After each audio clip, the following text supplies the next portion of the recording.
afternoon, grade 12 learners, and welcome to today's English home language lesson for preparation for your exams as well as your lessons every day that you're going through in school. So, today we're going to be focusing on that paper that you should be loving a lot by now because we're talking about paper 3 here. Now, grade 12s, remember that these lessons are brought to you by the Gauteng Department of Education in collaboration with the Sibona Discovery Center. So there's a lot of people trying to make sure that you excel in English home language and to get the best marks possible. So please take every opportunity you get to make sure that you maximize that opportunity given to you in your exams to pass this subject very well. Now, today we're focusing on the section A, particularly of paper 3. Now, this is the part that is called the essays. It gives you the opportunity to be free. Now, when I say be free, what I mean, grade 12s, is this is the time where you get to let us know about you as a person. So take us into your mind a frame and let us think with you, or sort of follow your train of thought as to what you think about certain topics. Now, the only way you're going to be able to do that, firstly, is to ensure that you are keeping up with the trends that are happening in society at the moment. So wherever you see breaking news topics, for examples, or discussions happening at this point in time about any given issue, it means it's trending, isn't it? So these are the kind of ideas that is out there in the realm that you are in, and this is where the examiners would most likely go to test you to see if you can engage with general knowledge subjects. Okay, so you need to use your common sense, use your experience over your lifetime that you've had so far, and at the same time be creative. But what's important is that when we look at paper 3, we usually, or particularly essays, we're looking at a structure that is required of you. Now, in paper 3, you will see this kind of setup where you get a section A, B, and C. All right? Sorry, section A and section B.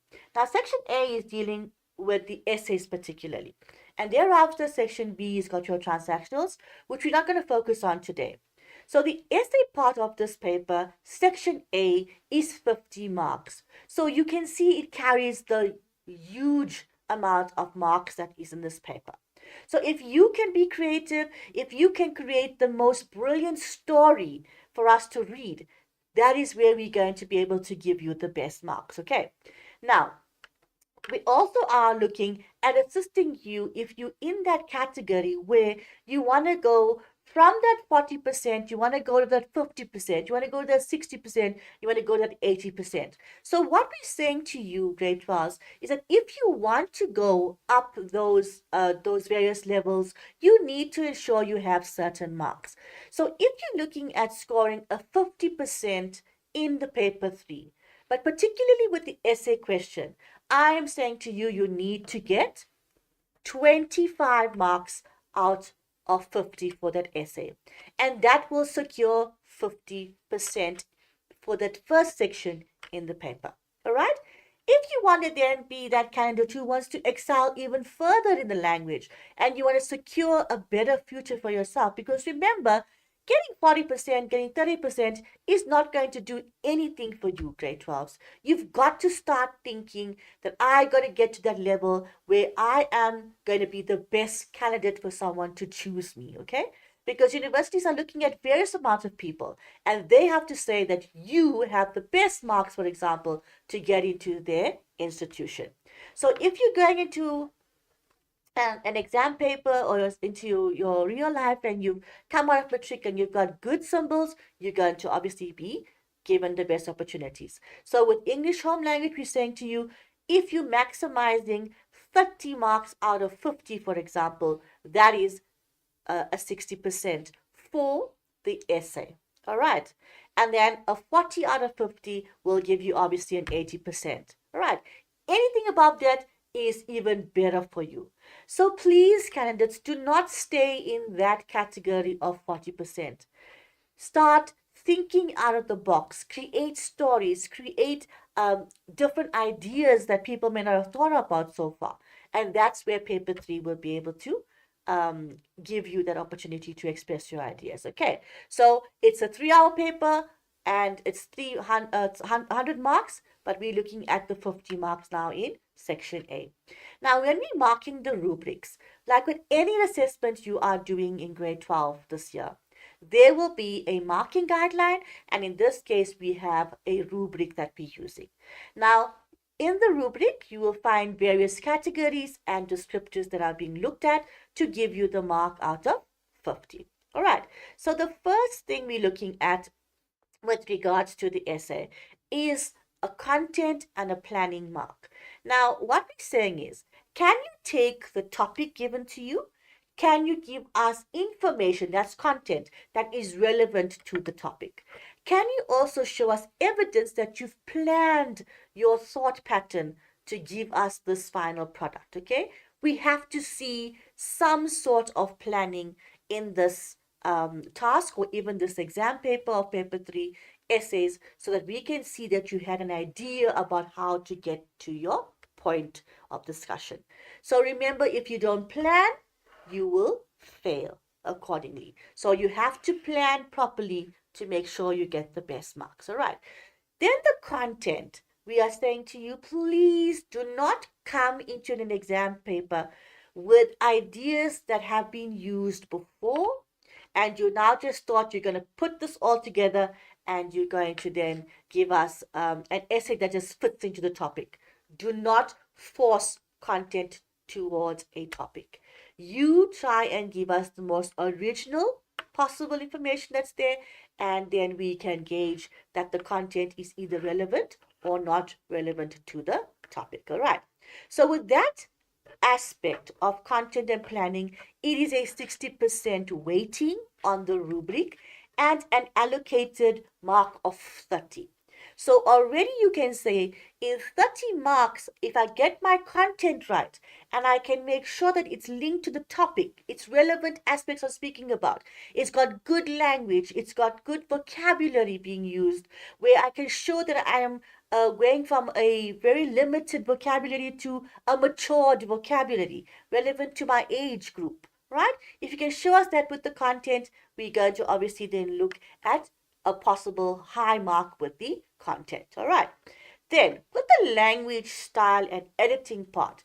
Now, when I was talking about language in the content part, I was not speaking about it as being the most important part of the content.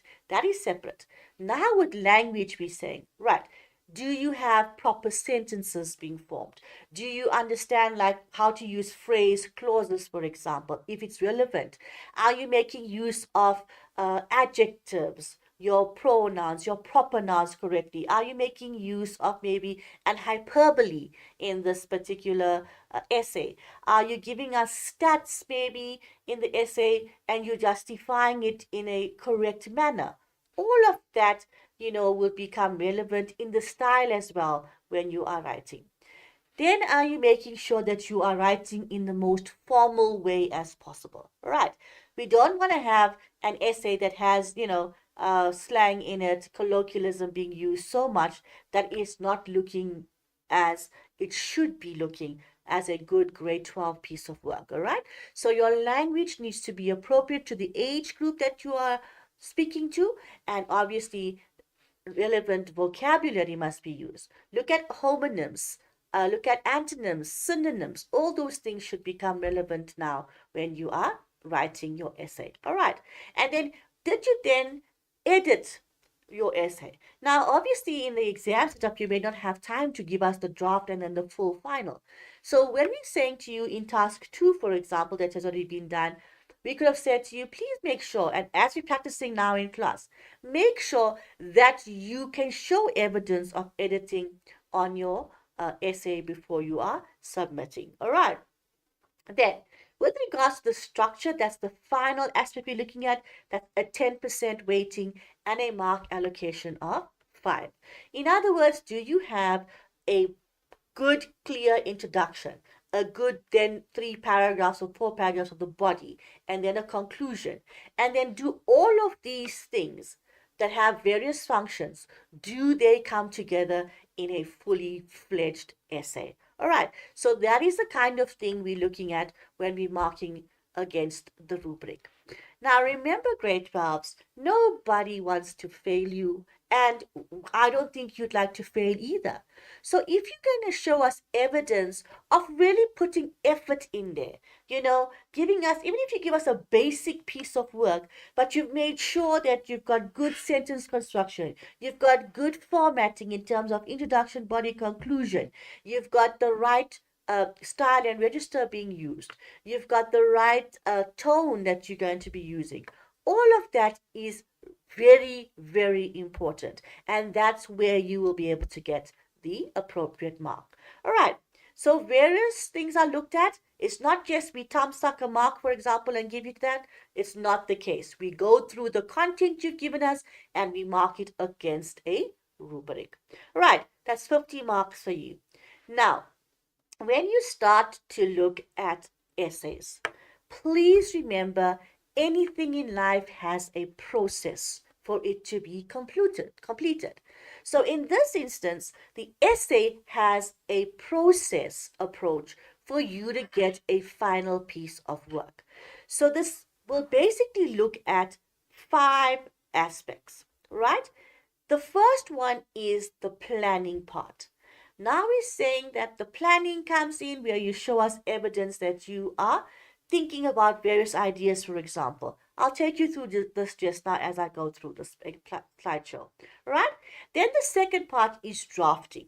Can you now show us how you went about formulating your ideas into sentences or into ideas, okay? More ideas. Then there's the redrafting process.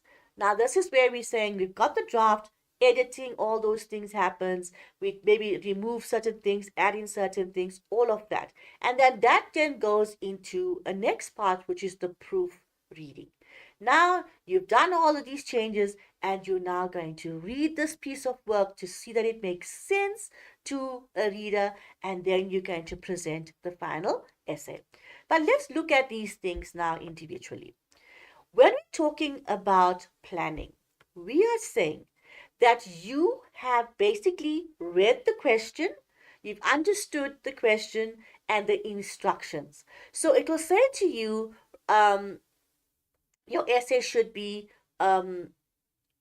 between 400 to 450 words. That's 2 to 2.5 pages. And all of those things will be there, okay? Various instructions given to you by the examiner.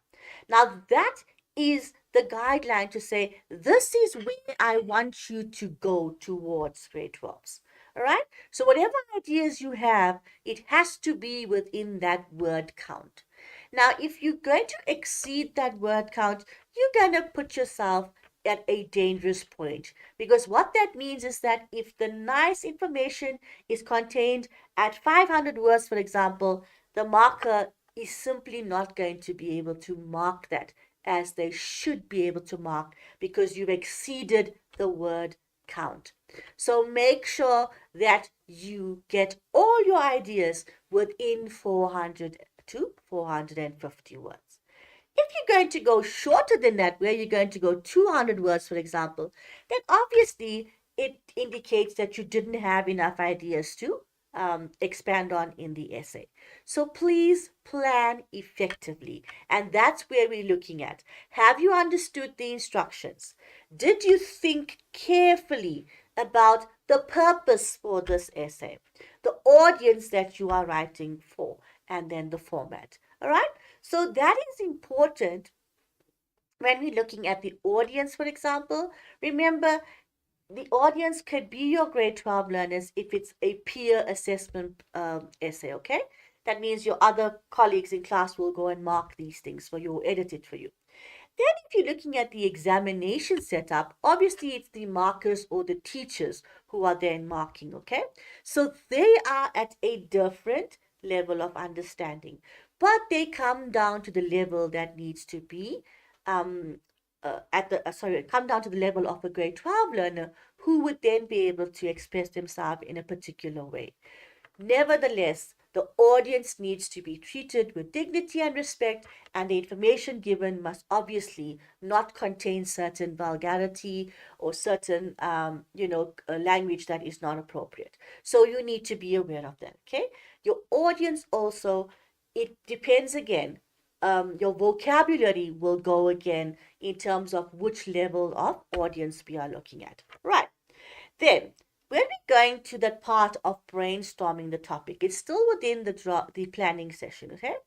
Now we are brainstorming the topic. So in other words, we've taken the topics, we've looked. Now in grade 12, you get about 6 to 7 topics, all right? Like all in grade 10 as well. But now, let's say you decided you like 3 topics of those 6. Now you sit down quickly and you gauge, where do I have more information on which topic do I have more information? Then you limit it and you scale it down to maybe the only one topic that is relevant for you. All right, you still have 2 other options, but you bring it down to the one topic, and then now you're formulating your ideas around that topic.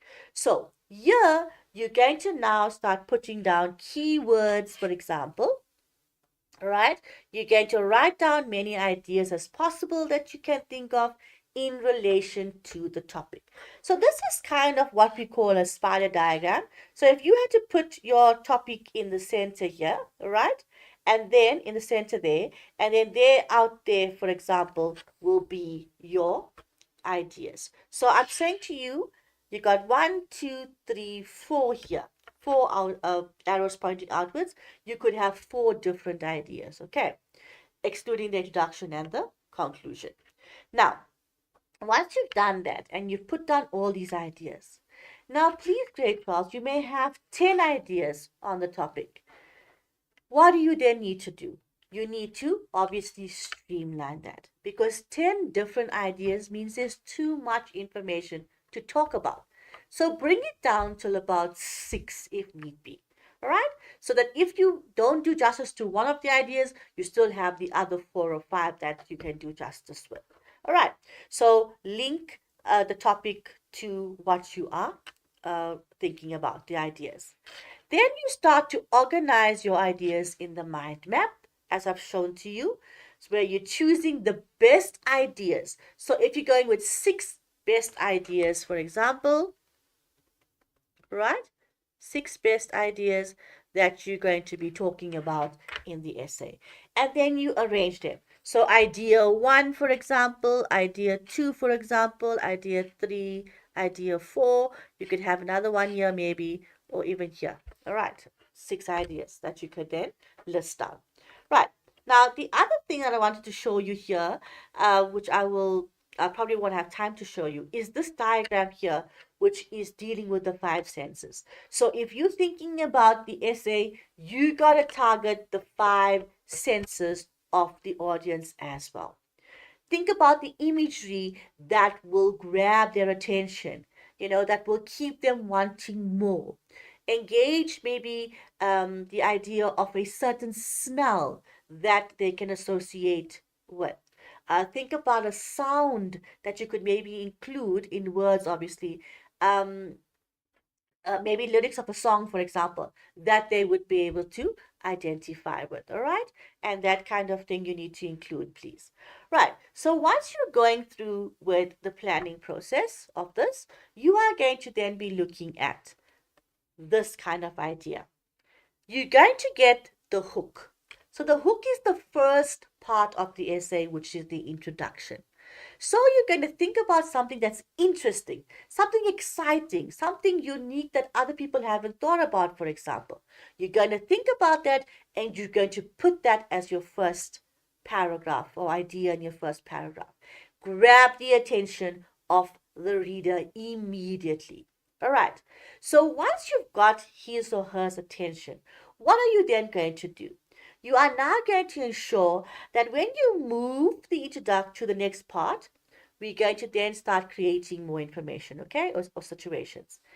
Then we have the exposition also, where we are talking about that contained in the introduction. So here you may be, let's say, talking about a certain character, for example, or a name or a background information that you want to give us. So maybe the setting can come out there in the introduction of where you are talking about this particular topic. Okay. Thereafter, we're going towards the next part, which is the conflict. Now, remember, as an introduction takes place, you go to the next part where you're bringing out your first idea.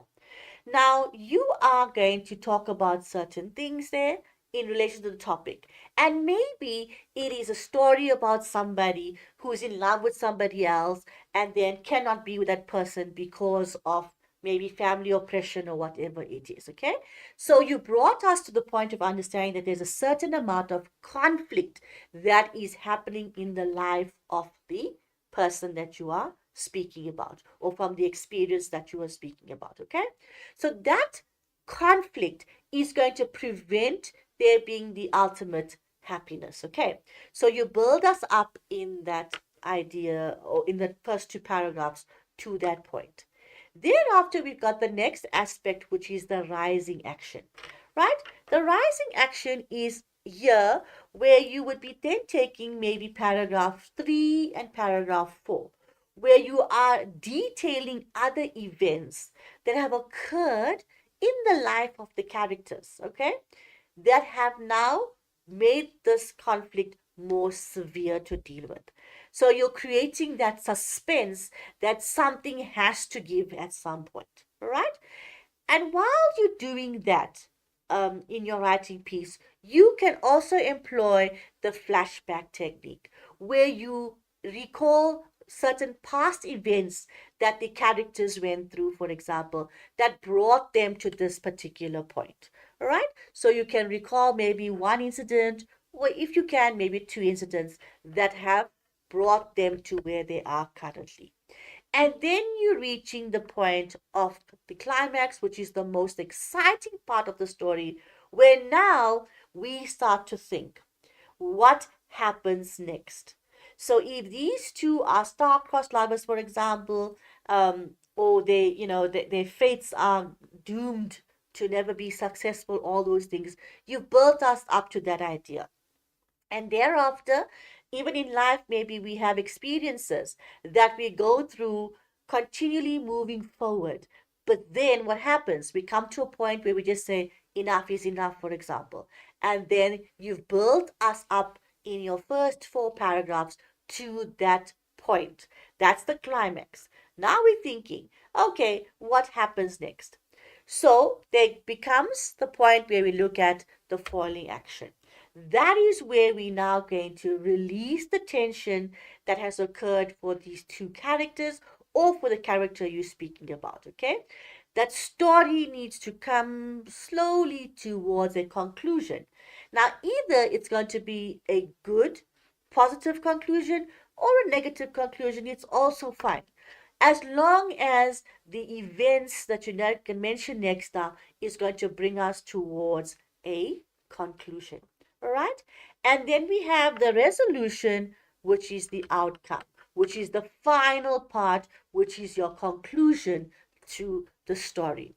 So although these things are put out like these in these sections like this, it is all entailed within a story. So you detail all your events that take us up to a particular point, and then there's that breaking point or that turning point where it's either going to be successful or not successful, and then you bring us down again to a concluding point, which leaves us relaxed in the outcome of what's happened. All right. So that's basically how you would go about writing an essay, right? So it's all about the process. Build up to a certain point and then bring the audience back down to a point where they can be relaxed and understand a possible solution to a problem. Okay. So when we're looking at the drafting and the redrafting, which I've spoken about previously, remember the drafting here now is following the plan that you have put down where you got all your ideas. So you write it down and you just make sure you've got a piece of work, all right? Don't stress about the small mistakes on this particular draft because you're going to come back and you're going to edit it, right? While you've got that piece of work, you're going to now do what we call the redrafting part. So you're going to read your piece of text and you're going to see, does my opening paragraph, for example, my introduction, is it a strong introduction? Am I making a bold statement, or am I making a statement that is not so bold, but it still allows the audience to think about it? Have I also maybe used a good range of sentences? Short sentences, not all the time is good, so we can include a long or a medium sentence as well. Have I included statements, for example? Did I make use of rhetorical devices while I am looking at paragraph 2 and 3? Have I then also used vocabulary that is appropriate to the age group that I'm targeting? All right? You don't want to go too high and then sound sort of verbose. And you also don't want to go too low where you're then having a piece of work that might only be relevant to a grade 5 or grade 6 learner. So think again clearly about the words you are using when you are writing your pieces of work. They have to be appropriate to the age group that you are in. Right. If it's a non-fiction text, for example, have I made sure that the facts that I've given are correct? There is nothing more stressing for a marker than to read a piece of work where there is fake stats being used. And it really doesn't look good when you do that. So do not include fake stats. Make sure if you're going to use stats in your piece of work that it is relevant and correct. Okay? Because that is where we will look at, have you been able to justify what you're saying with evidence? And then grade 12s, please, it's very important that we see that your ideas flow from one idea to the next idea to the next idea. There has to be a logical flow. There can't be one thing happening here and another thing happening there, and it's all jumbled around like a good jumble sale is, and yet we don't know what A or B is in the piece of work. So make sure you follow a logical sequence. And then, is the conclusion then again strong, and is it coherent in what you are saying? So also at that point, have you summed up the entire essay with a good statement or two that closes off the topic completely for us? All right, so that is with regards to your redrafting. Then you got to make sure also, please, that you go back and check your spelling. Please don't put make common errors that are there, for example, that we see every day. It then means that you're not learning from your mistakes. All right, look at the grammar that you're using. Check that the subject and the verb are in agreement. Remember, concord errors come out very clearly if you're not aware of it when you're writing. Okay, single subject, single verb, plural, plural, all those things. All right. Punctuation marks, have you used them in the correct places? So remember, for example, the full stop is to end a sentence, end an idea. The exclamation mark, for example, it's there for a different reason. So is the comma, the semicolon, all those things. So if the punctuation mark is not used correctly, it is going to give us a different meaning altogether. So read your text when you are sitting down at that last moment before you submit. Make sure you go through it, read it clearly to yourself, and see that it makes sense. All right? Cool. Then a little bit more on the planning section. All right? The brainstorming, write down your phrases, your words, your ideas that come to your mind. Remember, it is then basically where you're thinking that some ideas are really silly or stupid, but you write them down anyway. Right. A little bit more of an explanation there. I did say to you 3 to 4 main ideas, and each of those ideas will become a paragraph. And then now we're going to formulate our piece of work. Right. Now when we're going with the body, what are we doing with the body? We are expanding on each of those 4 ideas or 6 ideas I did say to you, okay? So I said 6 because even if you make a mistake with 2, we still got 4 paragraphs that are good pieces of work. So we expand on each of those ideas, we make sure we have a topic sentence, and we build the other information around that main idea in that paragraph. Okay, so each idea is developed into a paragraph, as I said to you. We choose words that are appropriate to what we want to say, things that would, words that would paint certain imagery or pictures in the mind of the reader. We want to make sure that the sentences are varied, short, medium, long, yes. So make sure that you are doing that. And then we're using the punctuation effectively. Please don't repeat the point throughout the particular essay because you're just trying to kill us with the number of words. Don't do that. Rather, just make sure that you've substantiated that view in the first paragraph and the last paragraph, and we know what we then are reading. Okay? Don't keep on saying the same thing in different ways. Right. Then the conclusion, I did say to you, it brings that entire essay to a full closure. Right? Please remember, it binds it to make it one particular unit, and we want to be very careful about this. Introduce a new idea. Yes, you can, but not in the conclusion. You also don't want to have the conclusion being a moral lesson to the audience. There's no time for us to listen to your moral standing about certain things. We want to see that you've taken all the ideas, you've understood what you are saying, and you've given us a closing statement with regard to those ideas. And please, I did say to you, don't force the content into the particular essay.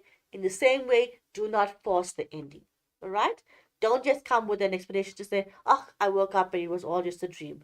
Not going to be interesting for us. It's a very common sense way of putting things across, and it becomes very, annoying to read that at the end of the particular essay. So don't force content. Think out of the box. Give us unique content, and let's see if you can do a good piece of work. Right. So here's the structure of the essay. Remember, introduction, capture my attention or your reader's attention, short and catchy. Body, there we want to say it's the meat of the essay, in other words, the full content. So if you imagine a skeleton, which was your introduction, you are now building onto the skeleton. You're putting meat on. You can either choose to have a fat body or that hourglass body shape, whatever you want to do. Now, when you want to put the content together, you're going to make sure that that body looks good. Right. So 3 paragraphs or 4 paragraphs is good enough. Each of them have a topic sentence, and that's your main idea. And included around that main idea would be other content that is supporting the main idea. And then from there, we go to the next paragraph where we make use of interlinking words, for example, like furthermore or further or however, that kind of words, okay? Interlinking one paragraph to the next. And then we've got the last one, which is the conclusion, where we sum up the essay to bring everything together. Right. So that is your structure there. Now, let's look at the essay genres that you should be knowing by now. The first one, grade 12s, is the one we all love to work with, which is the narrative. So here you get the opportunity to write a beautiful piece of work where you entertain us, create different characters, bring a character to life which you thought of over these years. You are allowed to do that, but entertain us with a good story about that character. All right? It is written in the past tense, and it has to be very convincing to the marker. Right? Then we've got the descriptive essay. Now, the variation from the narrative to the descriptive is that here we are going to have a story, yes, but we're describing someone or something in that story, okay? And we are making sure that we are using appropriate adjectives there as well, right? Then with the reflective essay. Now, if you think about where you are currently, you had gone through certain life's experiences to bring you to this point. Now you're at this juncture and you're either going to go left, or you're going to go right, or you're going to go forward. Whatever it is, you've come to this point and you're going to move the next step. So that is the reflective essay. So you're looking at it as to what events, what experience brought this character to this point, and then how is he going to move forward. So it's very sincere, it's very personal, it's very much an emotional essay or a reaction to a particular topic. All right. Then we've got the next one, which is the argumentative essay. Now, you know how much you love to argue with your parents or you love to argue with your friends. This is the point where you get to argue a case for one side of a point. All right. So you cannot be sitting on the fence. You either agree or you disagree. And once you are going to choose your stance, you're going to make sure that all the evidence you give in that particular essay is in relation to the standpoint you took. All right. So that is written in the present tense as if you're having the argument right now. All right. So that's the argumentative essay. Only one side of the argument is included here, right? Then we've got the discursive essay. Now you have the opportunity to say, as much as this is one point of view, this is the second point of view. So you get to do both the pros and the cons of a particular situation. So the topics given to you, you can show us both the negative and the positive part. And then you can also then include the third part, which is probably a balanced view of the two that you have now sketched for us. All right, so you present those views impartially. The expository essay, which we don't find many learners doing, and it's okay because you know you're going to be really clear about the kind of essay that you're going to be working with and be comfortable to write on those particular essay genres, right? So the essay of the expository is very much a factually based one. So this is where you're getting a systematic, a logical flow of information. You're including a lot of stats, for example, there, and it's based only on facts and evidence that justify that particular view. So be careful here. If you're not comfortable with that kind of essay, don't attempt it, right? Also, grade 12s, although we have all these genres, you are allowed to use more than one genre within the essay that you are writing. But then again, you got to be doing it very skillfully to make sure that you don't get confused yourself while you're writing. So you could go from a narrative into a descriptive, back into narrative, back into descriptive, and finish off the essay. All right? And that's fine. We will not penalize you for that. But again, be careful how you formulate your ideas. So remember, you prep yourself well, you plan well to ensure you give us the evidence in the correct way that is required. Right. So now we're going to look at a writing strategy. Now, with any piece of work where you are involved in writing, you've got to be able to follow a process and, in this instance, a strategy. Now, the most common one that I've spoken about previously is the 5 W's and the H. The moment you have answers to these questions, you are well on your way to putting a good essay together. All right. So the first thing is, who is the narrator of this particular story? What am I, if I'm the narrator, what am I writing about? Okay. You have to know what you're writing about in order to get a good piece of work. Where is my story taking place, for example, right? Or where the event is happening. Remember that background information I spoke to you about? It has to be included in the essay, all right? You can't just bring the audience into an essay that's happening and they don't know where this is happening, how it's happening, who's involved. You got to be able to do that, okay? So explain that with the words. where is my story or event taking place? Why am I writing this particular piece that I'm writing? So, why was this event more important than the other event that was being thought about? You need to obviously elaborate that within your on that within your essay. When is this particular uh, incident taking place? So that brings in that part of the reflection. Either it happened previously and it brought you to this point, or at this point it is going to happen. So you are going to talk about where is the story going to, when is the story then going to unfold? Okay? And how will my content affect others' viewpoints? Now, remember, please, we have a varied audience, right? Some instances may be audience people who don't share your viewpoint, for example, right? They may be having a totally different view. Okay, it might also be a very contentious idea you're bringing forward in the essay. So beware of that, great jobs. Contentious ideas, contentious information should be steered away from. Okay, so you need to be careful about that. So if you are talking about certain instances, think about it. How is going to affect the audience who is reading my piece of work, right? Because that will obviously dictate their ideas about things, all right, or your piece of work.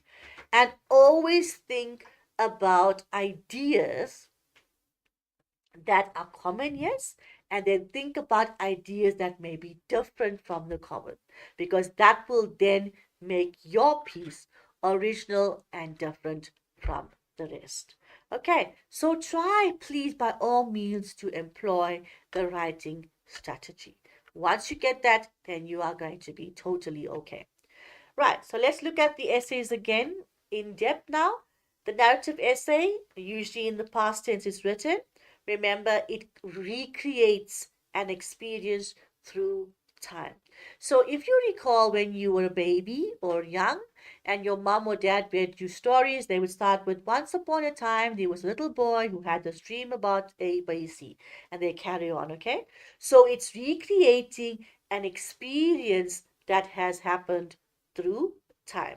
So please don't start with once upon a time, but there's different ways to start the idea that, it was on that particular day, the 9th of May, da da da da, that the world changed or my realm of experience changed. So you can bring out those ideas through time.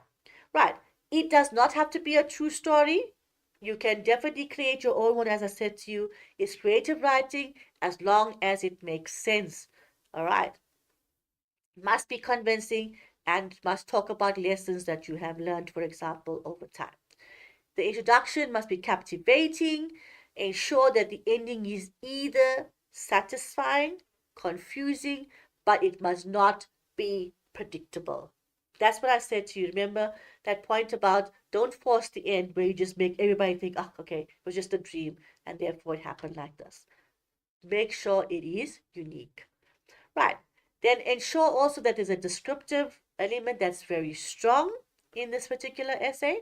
And then remember, you are entertaining us and making us be very much involved in the essay. So here's your checklist. Have you told a good story? Did you use the past tense? Did you start with an introduction to set the scene, for example? Did you give us a possible point of conflict that was looked at in this particular essay? And then did you make sure that the conclusion resolved the entire issue for us? Okay, then we got the next one, which is the descriptive essay. Now, this is similar to the narrative. It's just that here we're going to be describing a person or an event or a memory of somebody that we maybe have thought about, or even an object that we want to talk about. So here it is where we want to create a particular atmosphere or a particular mood in talking about the situation. So please make use of adjectives and adverbs, but in moderation.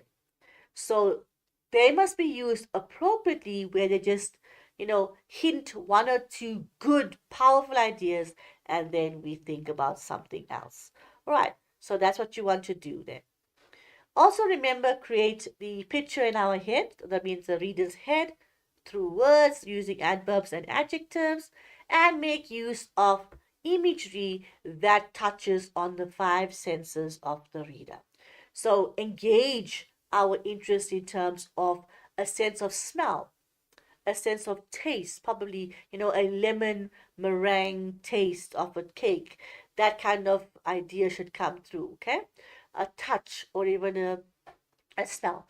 Instead of telling them about something, show them these things through the words you are using.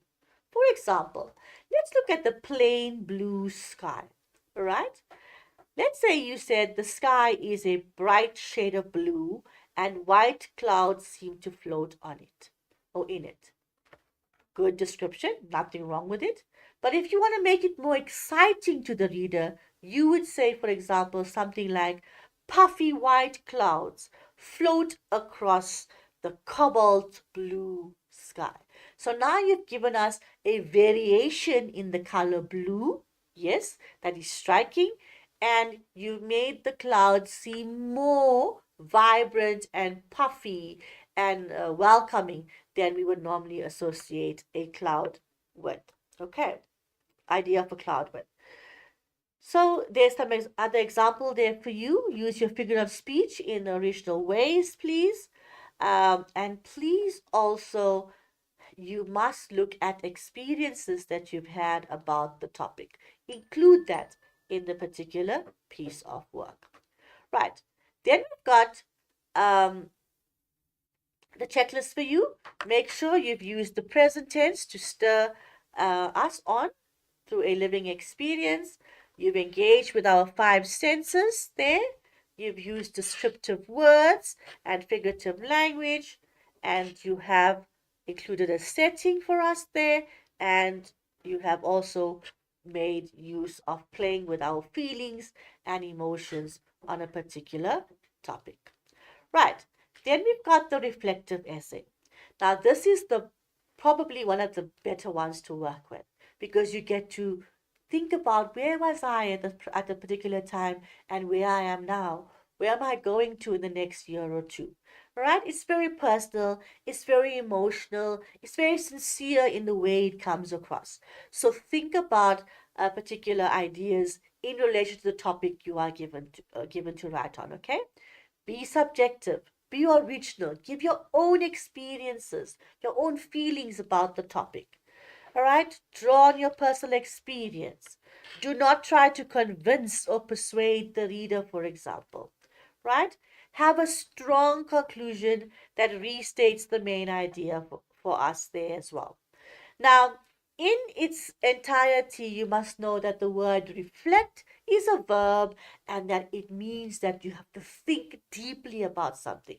You've got to think carefully about a particular topic. So these are the things that you need to look at. All right?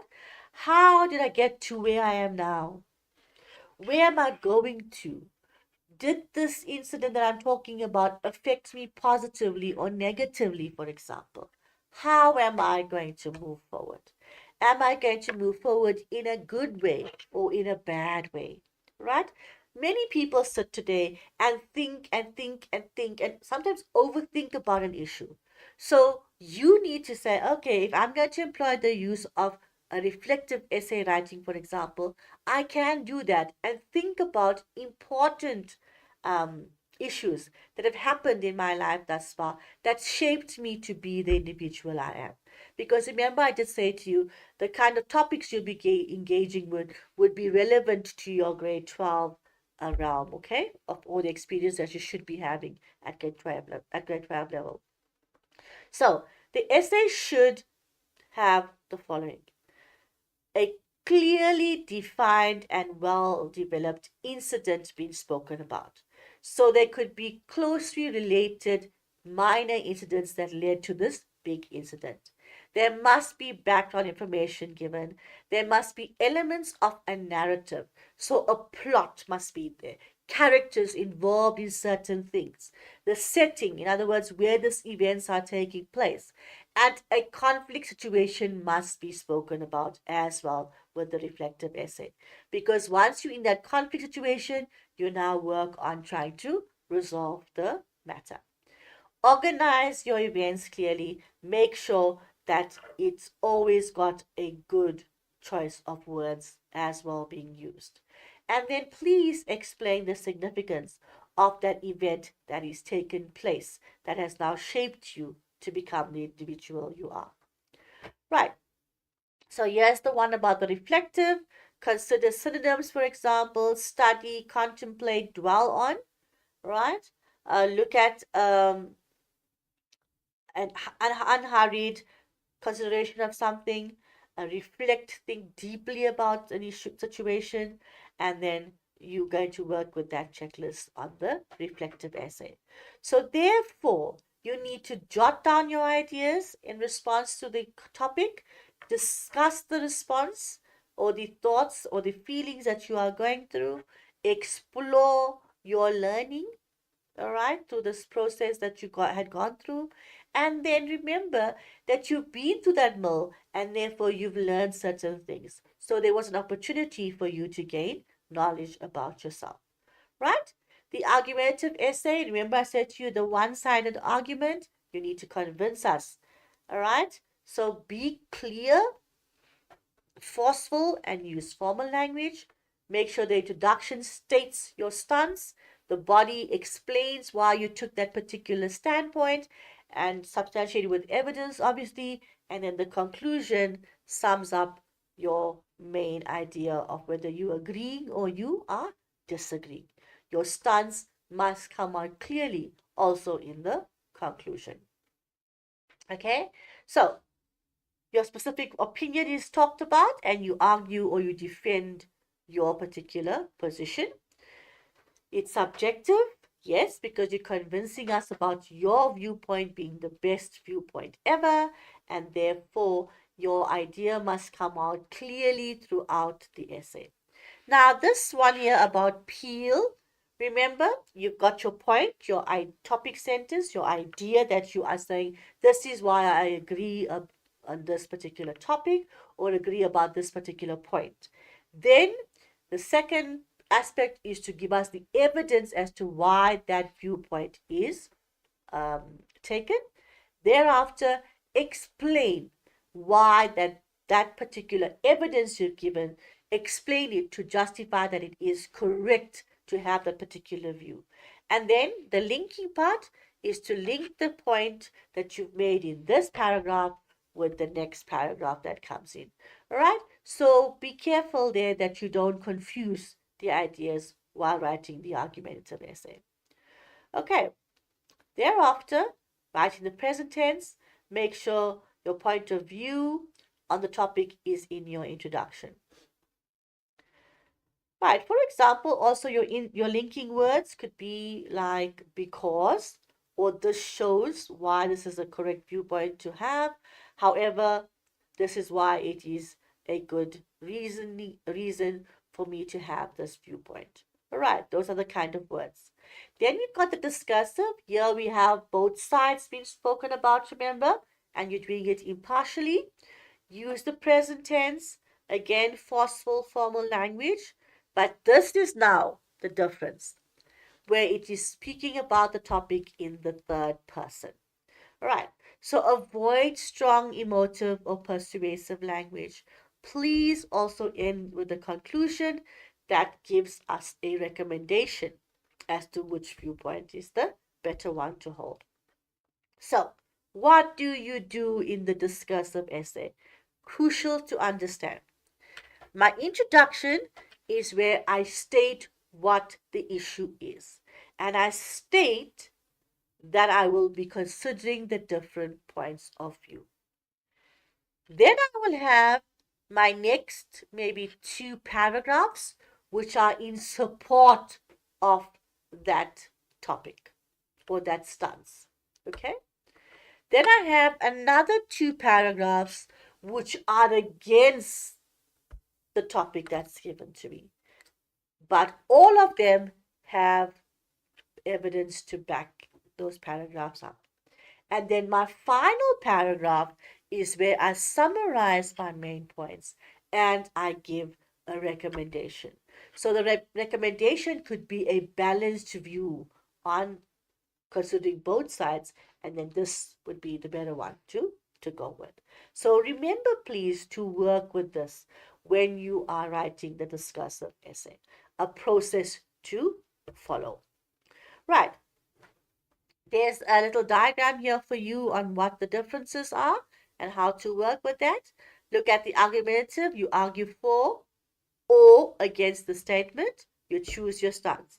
You have rhetorical devices being used and they're persuasive, okay? The conclusion is strong, clear, and convincing of our viewpoint. The discursive, however, you understand that you have to be able to reflect both sides of the argument in an impartial way. Therefore, it must be lucid.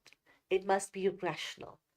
Give us both sides of the argument in a calm, reasonable approach. And thereafter, your final part gives us an indication of your opinion, which is the balanced opinion between the two uh, aspects, either the positive or the negative, and you give us the balanced viewpoint at the end. All right. Then we've got those genres being spoken about, and now we're going to look at a little bit of some information on how to choose a topic. So you've got 6 topics or 7 topics. You read all the topics and you write down a few ideas on each of those topics. Now, once you've done that, you would be able to gauge, okay, topic 5, not going to work for me. Topic 6, not going to work for me. Maybe topic 4, I could have at least 3 points I've got down there. Topic 3, 2, and 1, maybe I've got 4 or 5 ideas that I could work with. All right. So once you've done that, you will have eliminated at least 3 of the topics from the 6 topics. So don't write on the ones you have little information on. Thereafter, from those 3, you go back and you say, okay, where am I more comfortable here? Am I comfortable in this topic or with this topic or with this topic?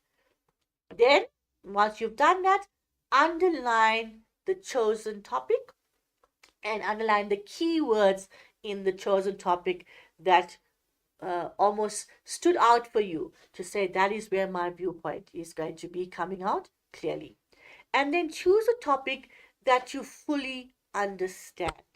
Please, if you are uncertain about any word in that topic or any part of that topic, rather not attempt it. Because if you're going to go and attempt it and you flounder at that particular point, you're going to put yourself almost towards a failing mark. So rather go to a topic that is one that you fully understand and you can give us a fully fledged essay in response. All right. Remember, that's why we give you 6 or 7 topics for you to choose from. Right. So what makes an essay good? Your selection of topic is right for you as a person. Your prior knowledge or your vocabulary that you've used has come through clearly in the essay. You've shown evidence of proper planning.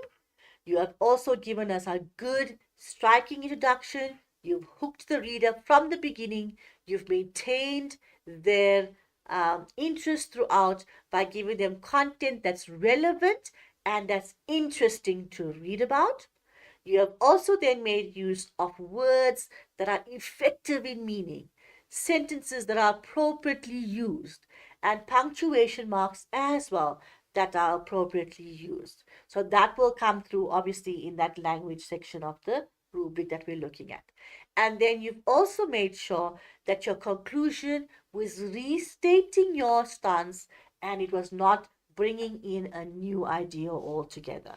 And that would be ideas that would make the essay very good for us.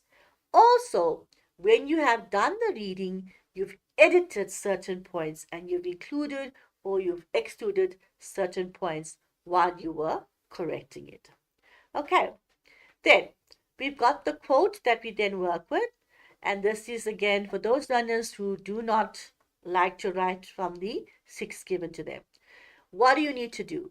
You have to read through the quote 3 times, dissect it, in other words, break it down, and underline the keywords. Establish what it means, this quote. If you don't know what it means, please select an alternate question. Right. When you have identified or defined what the topic is talking about, and you've got that real, zest for writing on it, then you decide what you want to include in this particular essay. Remember the audience, remember the content needs to be relevant to them, and the vocabulary needs to be appropriate. There are both a literal and a figurative interpretation of the quote. Please, you should interpret them in such a way that it will bring about an excellent presentation.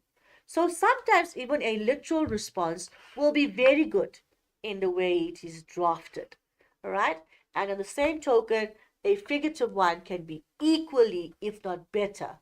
All right? So you need to decide how you're going to write your particular response. So strive to interpret the quotes in a figurative way as far as possible. Okay, visual stimuli, in other words, you'll get pictures as well. You'll get 2 or 3 of them. What do you need to do? Describe the visual with great detail. All right? Please avoid every aspect of the particular image.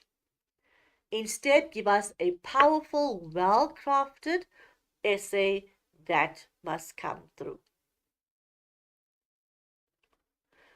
So what do you need to do? The pictures will invoke a particular reaction or invoke a particular idea within you.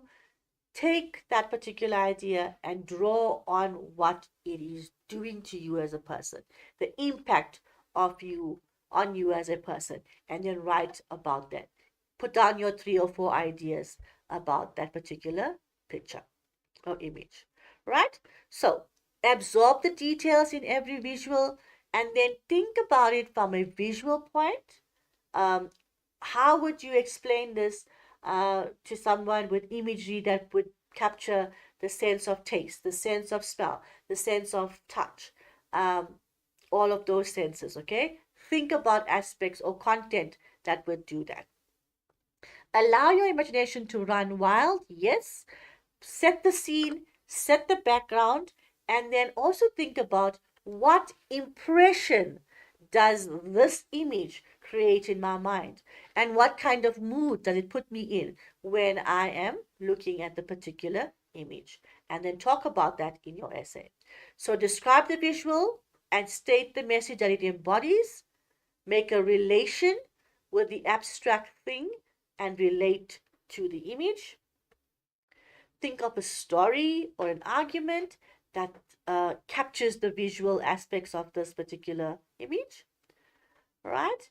And then more importantly, please generate your own theme or topic that is inspired from the particular visual. So it's very important that we interpret all aspects of this, understand what the image is trying to say to us.